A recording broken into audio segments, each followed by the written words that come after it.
Right, okay, guys. So I'm starting off from this HTML template, okay? And I'm just going to step through this, just putting some simple tags together. And by the end of this, we should have a page that it's not perfect, but it'll look presentable. But you've got to tell me if there's something that comes up that you're not sure of, then you let me know, okay?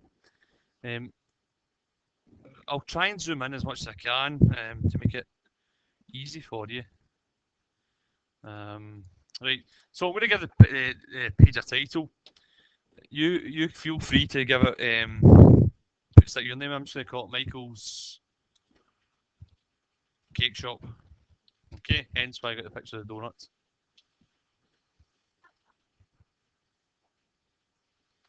Now, for the time being, that's us done with the head section. All right.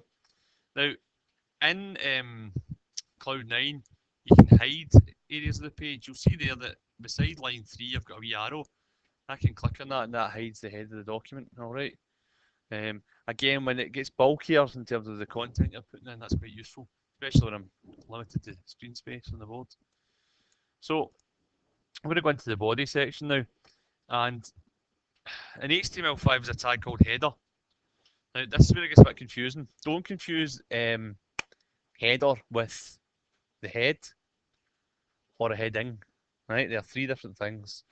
Header is just going to be an area of the page that we can refer to as the header. All right. So inside the header we have heading 1, and I'm just going to call it the bakery.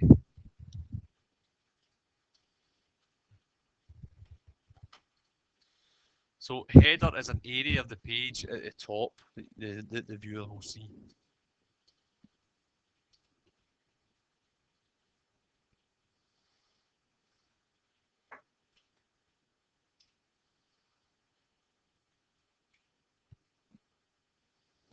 Okay, let's go underneath the header and we will put in a paragraph. Now, this I'm very wary of when you're doing HTML.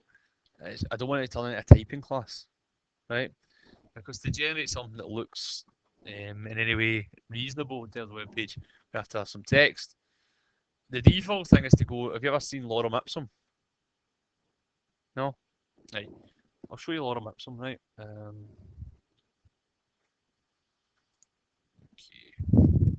Lorem Ipsum is just basic default text, right? So I'll go for Lorem Ipsum. And it's used in the printing industry. It doesn't necessarily mean anything.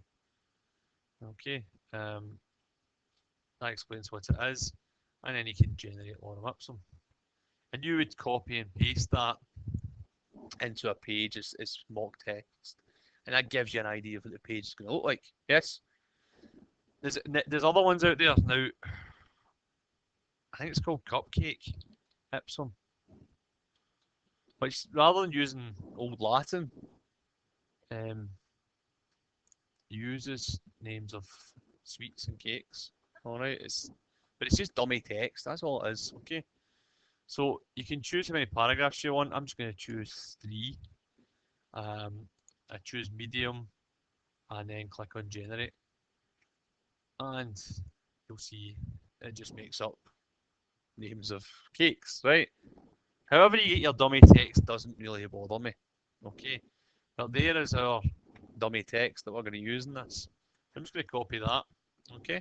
So give it a go, right? Go to Cupcake, sorry, I'll say that again, cupcakeipsum.com. And it is there.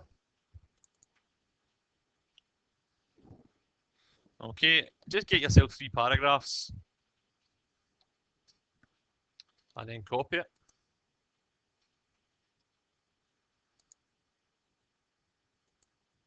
And then I'm just going to paste it back into my Cloud9. Okay. It will go in a bit of a mess, but we'll not worry too much about that.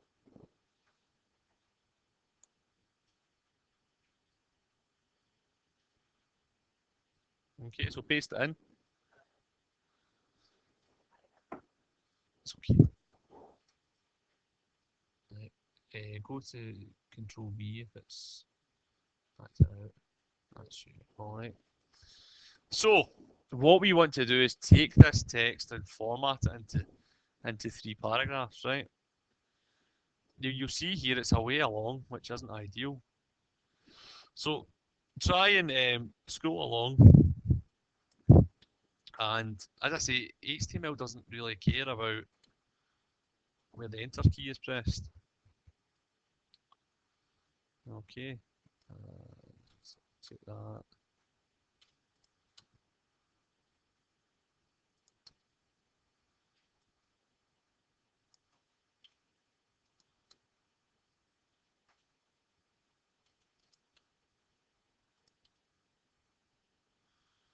Okay, and I'm just breaking it up so I can see it.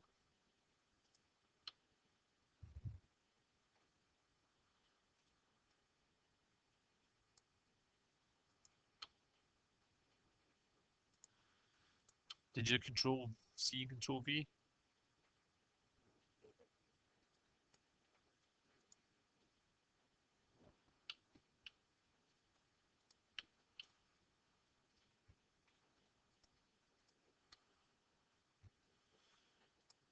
Now, if you're finding trouble with copy and pasting, use the right click on the mouse to copy it, right? And then right click the mouse and paste it. It's not working? Okay, 2 seconds. Right, okay. It can be a wee bit fussy about how it takes in the information, but it should work okay.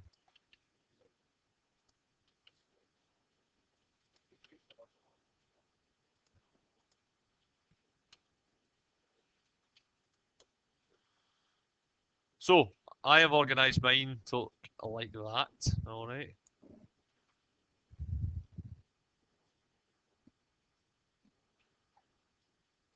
Okay.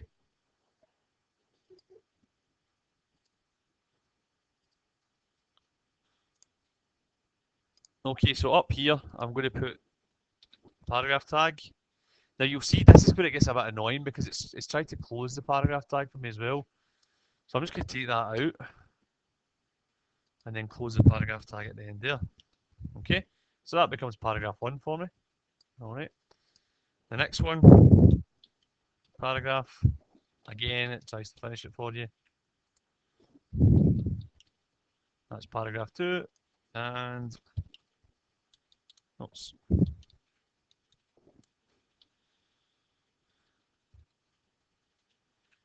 And there's paragraph 3.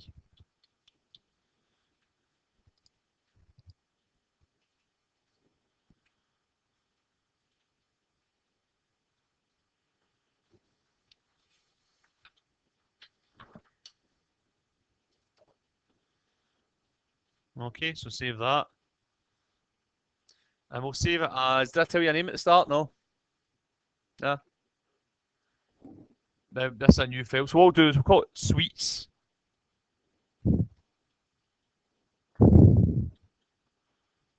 Oops. Dot HTML. Try again.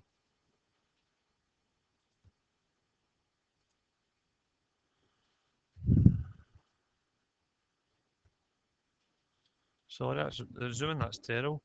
Sweets.html. And then just save it. Okay.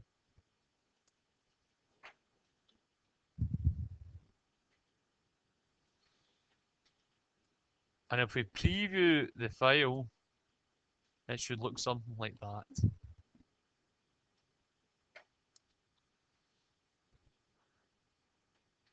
Okay.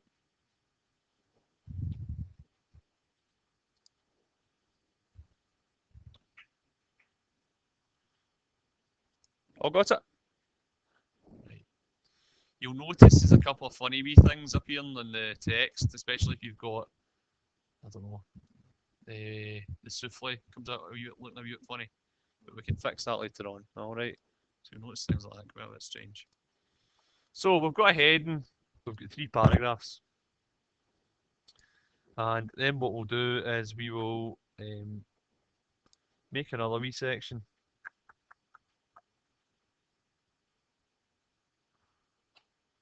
Okay. So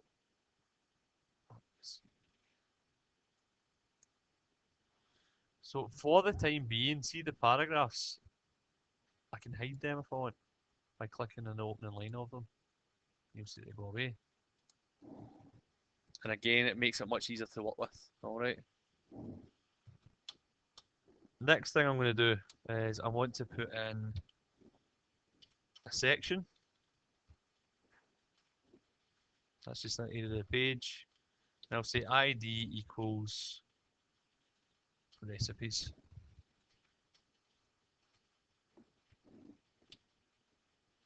And then a couple of blank lines. So this section ID equals recipes, that's just going to be an area of the page where you can feel free to put recipes in, alright?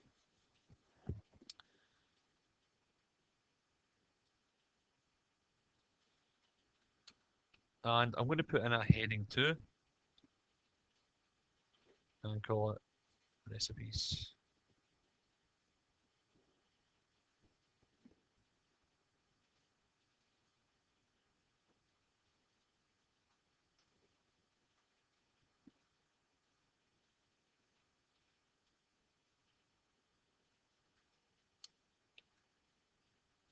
And then I'll put in a heading 3 for donuts.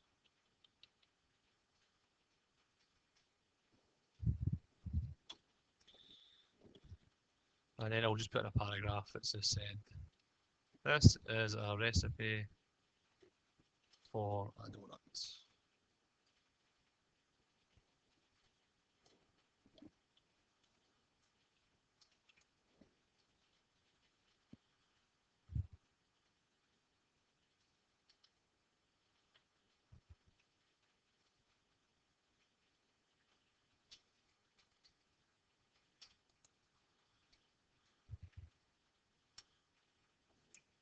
Underneath that, I'll put another H3 and I'll say yum yum. And underneath that, I'll have this as a recipe for yum yum.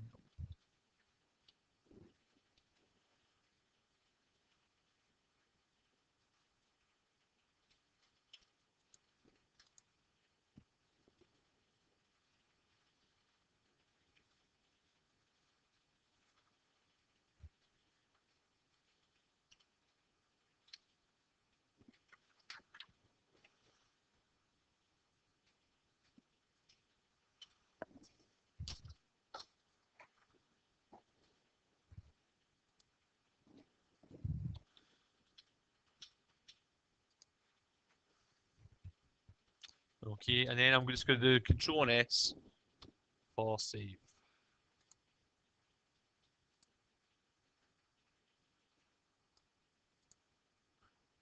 And you'll see that that's what your page should look like at the moment.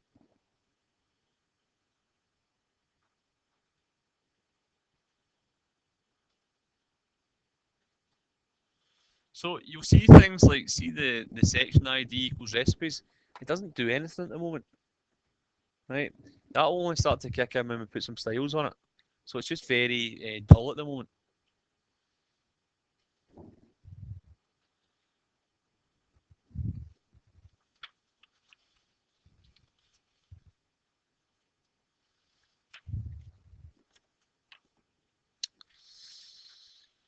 Okay, we're ready to do the next wee bit. Right, I want to open up the head of the document here. Now, I closed the head of the document earlier, but you'll see there that there's a wee arrow beside the number 3. And I can just click on that and it opens up. So, I want to make this website for the local cake shop. How many pages might it have?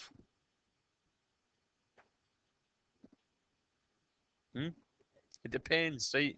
How many could it have? Could have hundreds, right? So this is where we've got to be clever about how we style it, because it's all very well sitting and building the perfect website. You built, say it's 20 pages, right? And we've styled it everything individually, and you take it to them and they say that's brilliant, but I want a different background colour. How many times are you going to have to change that? possibly 20 times, all right, or 200 times, however many changes you want to make. So that's not practical, all right. So what we need to do is have one sheet to style them all, right? It will just it will just style everything in the whole site. We can still make individual tweaks to things, but the master style sheet will control everything. So we need to make a link to this style sheet, and that always goes in the head of the document. Okay. Um, I could show you styles in the same page, but that's not the proper way to do it. So I may as well do things right from the start. Yes. So what I'm going to do here, I'm going to say underneath the title. Now it doesn't matter if it's underneath the title or above the title, right? Sorry, I'll try it again. I'm going to put in link, and the relationship equals style sheet.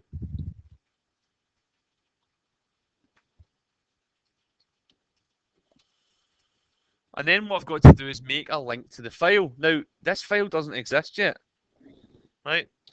But what I'm going to say is the link equals css slash my css dot css. Now, what that means is that there's going to be a folder called css, and in that there's going to be a file called my css dot css.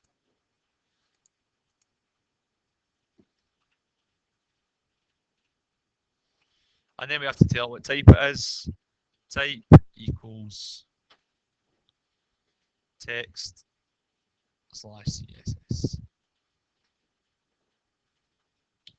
Oops. Okay, and that line of code there is the link to a style sheet that doesn't yet exist.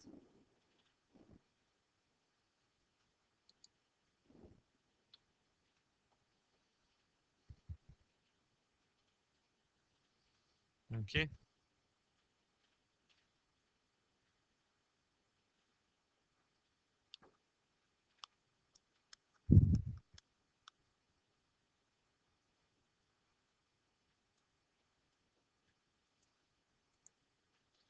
And again, I refresh this page on the right hand side and nothing really changes. Okay. If I make this pop out into a new window, it comes out into Chrome. Right. Now, whether you've seen this before or not, if you want to see the code in Chrome, you can press F12 and that opens up the console. Right, so click on the pop out button. That one there. Okay. Click on that. And it'll pop out into Chrome. Then when it's opened in Chrome, press F12 on your keyboard and you get the console out. And what you'll see up here is a wee cross that says 2 errors. If you click on that, okay, it says there, failed to load resource, mycss.css. Why is that? We've not made it yet. That's why it's not, it's saying as an error. It can't find the style sheet because we've not made the style sheet. Alright, and it's coming up for tea time, so we'll not make the style sheet before then. Alright, but we'll start working on that in a wee minute. Okay, so go for a wee break, guys.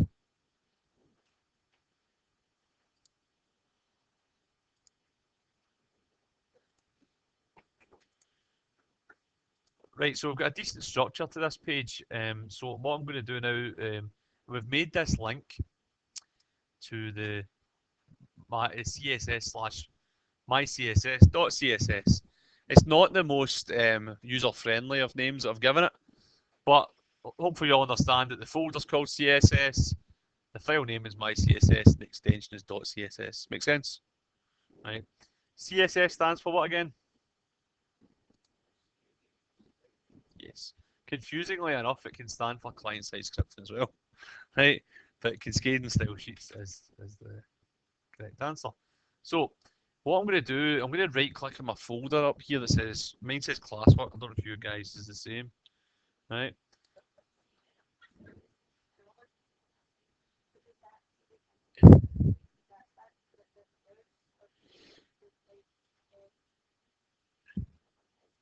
Right.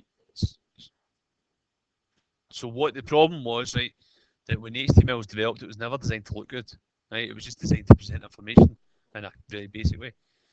But what happens then? The HTML started to change and started putting extra tags in, and it got really messy. So what they want to do is bring out a technology that styled the style sheet. So the HTML is there and the CSS is there. And it makes it look good. That's the whole purpose of it. All right. So I'm going to go up to this folder here, and I'm going to go to new folder. All right.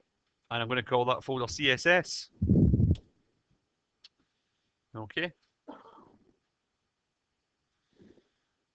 And make it lowercase, make sure there's no spaces in it, and so on. Okay.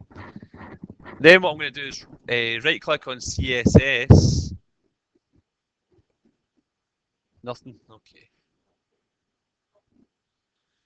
And then click on new file and call it my css.css.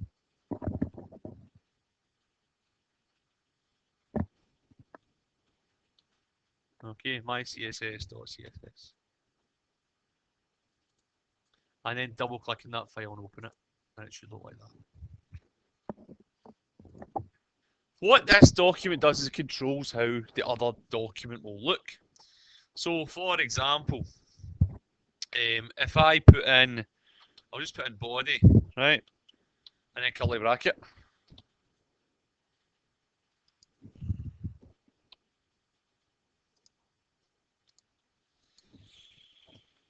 Okay, and then I will take a new line, and I'm just going to say background dash color. It's American spelling, as Kyle said earlier. Now, if I put in FF0000, remember I talked about this last week? What colour is that again?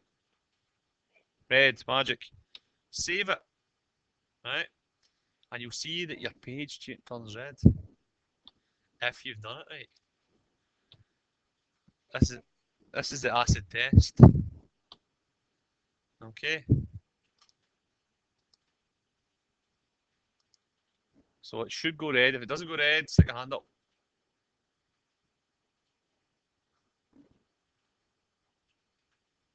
So we all good? Right, so I don't actually want this to be red, I just stuck that in to test it out. So what I'm going to do is change this background colour to F2, F2, F2, which is just kind of an off-white. It's nothing too outstanding.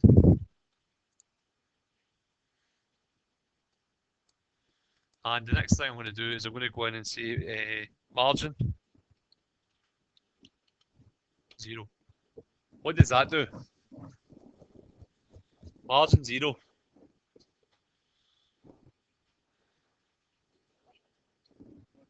What it does is it removes any margins from the body and it sticks it to the side of the window.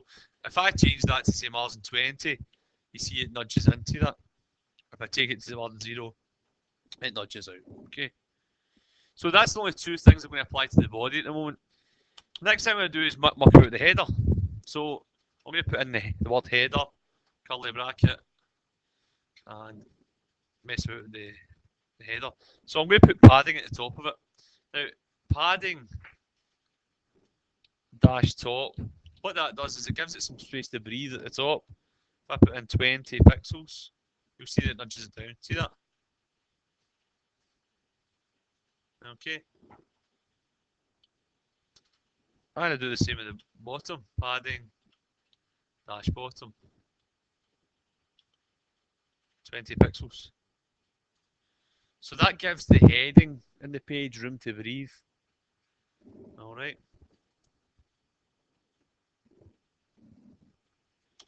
And I want to put a wee border underneath the heading. So I'm going to say border dash bottom. Now, hopefully you guys can kind of pick up that I'm saying border dash bottom, but I can say border dash top or border dash left or whatever it may be. Right? I can do a bit of shorthand here. I want to give the border a width, I want to give it a colour and a style. So you could do that in 3 lines of code, right? But I'm just going to show you the shorthand. That's just the way I would always do it. So I want it to be 9 pixels thick. Alright? I want it to be solid. And you'll see now you've got a black line across the page if you save it and refresh it. Right, mine's updating as I go. And I'm just going to choose a different colour. I'm going to say BF 2A 61. Okay. So it kind of gives you a pinkish line across the page if you save it.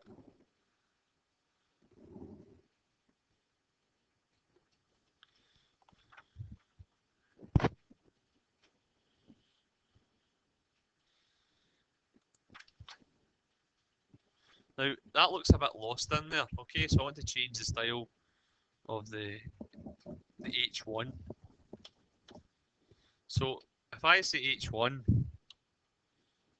I can change the size, say font dash size, and I'll say 48 pixels. Oops. Okay.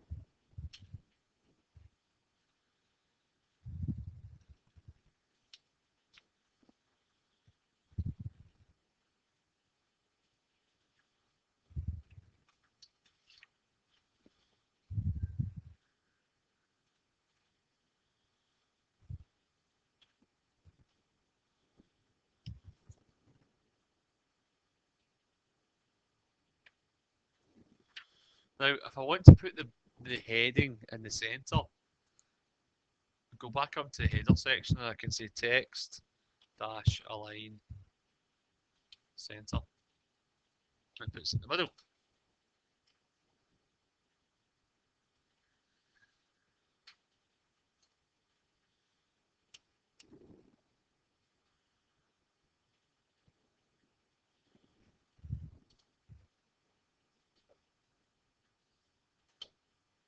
Now, for the paragraph, you'll see there that I can style all the paragraphs, right? What's that? Okay. So I can go in here and just say colour and let me see.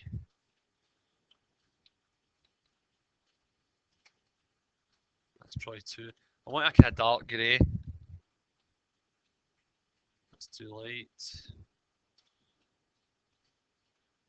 There you go. That's a slight grey. Alright. So I'm just going to save that and have a wee look at my page just now so you can make the page pop out. And that's what it looks like at the moment. Okay.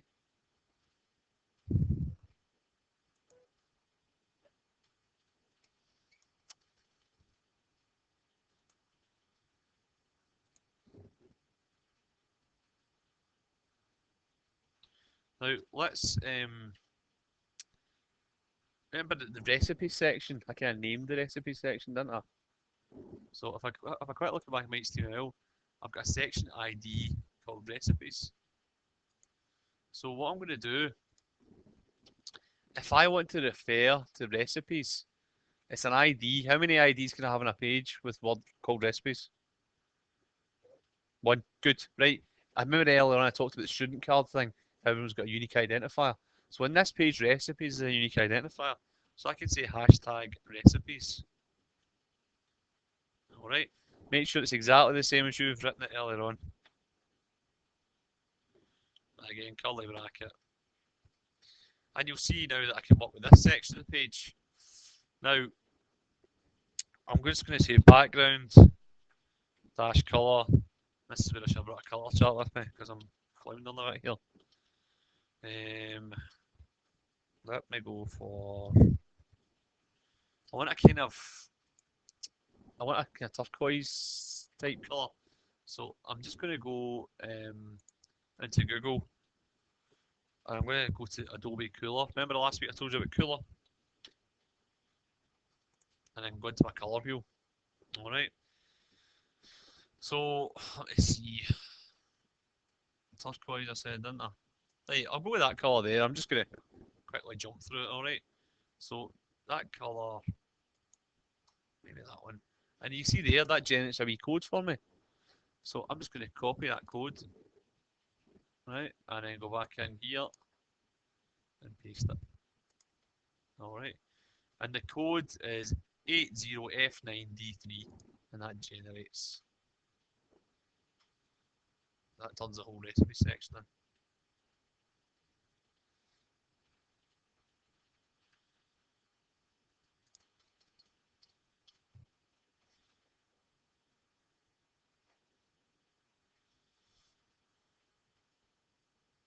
Now, I'm not necessarily happy with that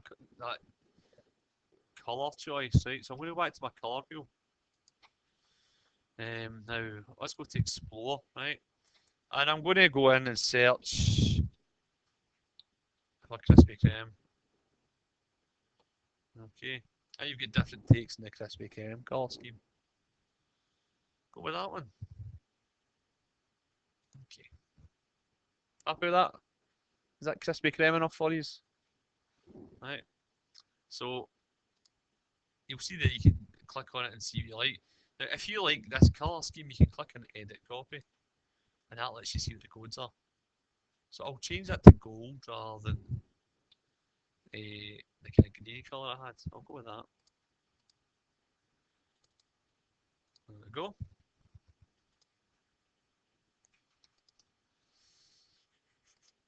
Now, how do you think I could put a border at the top of the recipes section? Any ideas?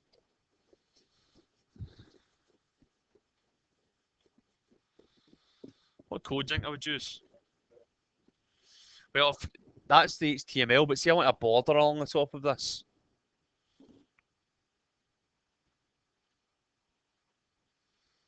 How would I put a border along this? Think about how I did it up here. Right, so I go into my recipe section and say border dash top, right? And this time I'll make it 5 pixels thick, solid. And again, I'm just going to go back and steal a colour off of this. I'll use the green.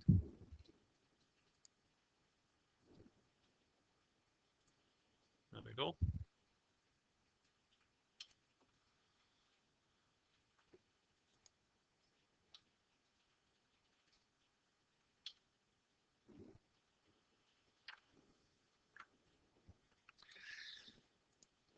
What do you think of the fonts I've used?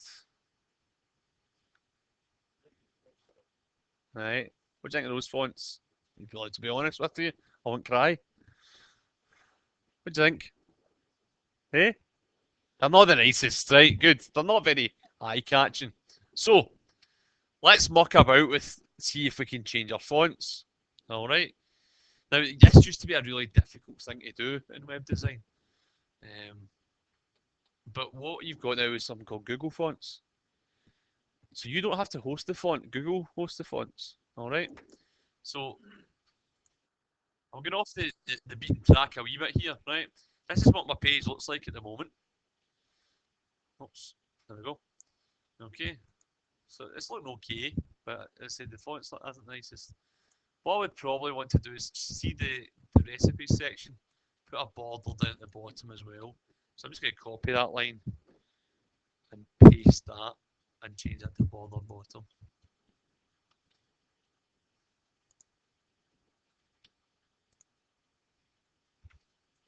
Okay, there's a green border down at the bottom now. Right, so fonts. Now, when you're doing this, you can either choose the same ones as me, or you can choose something that you want to use. So I'm just going to go to another tab in the browser. I'm just going to type in Google Fonts.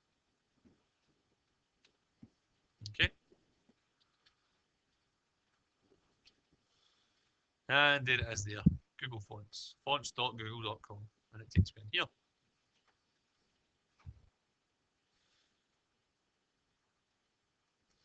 Now, without going in too much into the idea of design, right?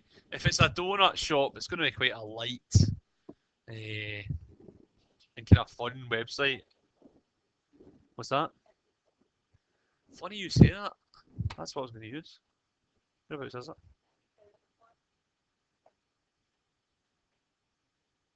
There we go. So, and strangely enough, in this example, that was actually the one I used, Indie Flower. So, say I've decided that this is the font that I want to use. What I can do is I can click on this plus button. So, get a font that you like on Google Fonts. All right. And then click on the plus, and you'll see down at the bottom it says one family selected. All right.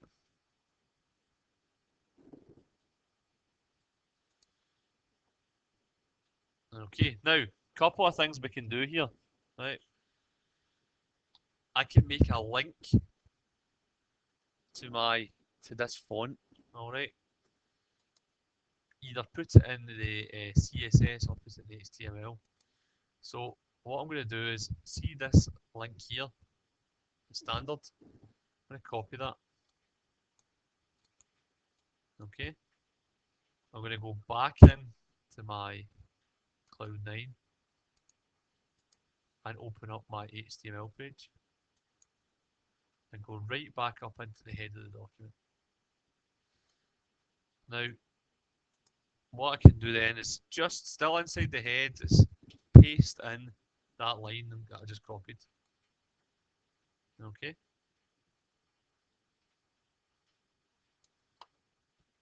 And then what it says is specify CSS. So in order to use that, I need to put this bit into the CSS.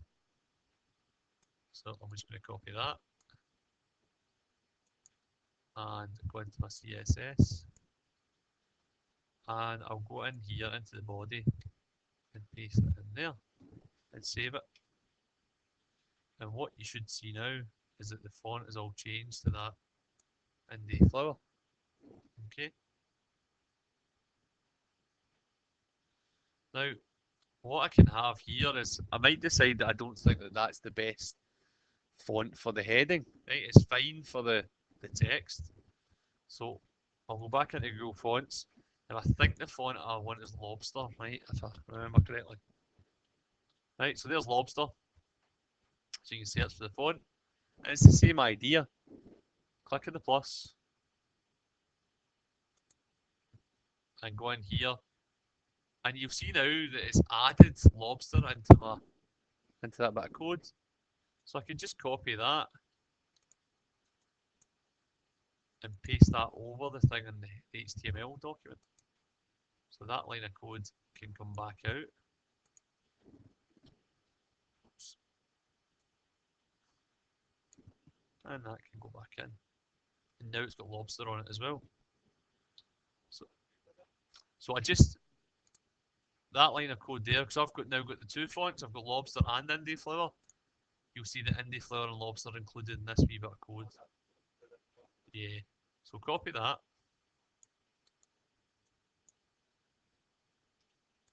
And then paste it in this line here. And it goes in. Okay.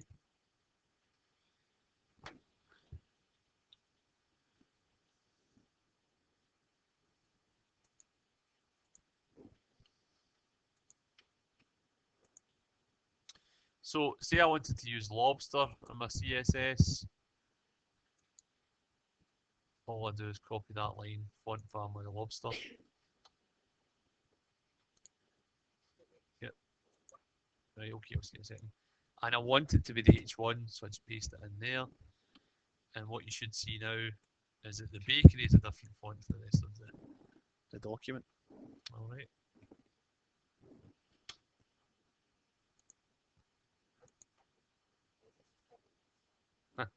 Okay. And I'll come down and see how you got on.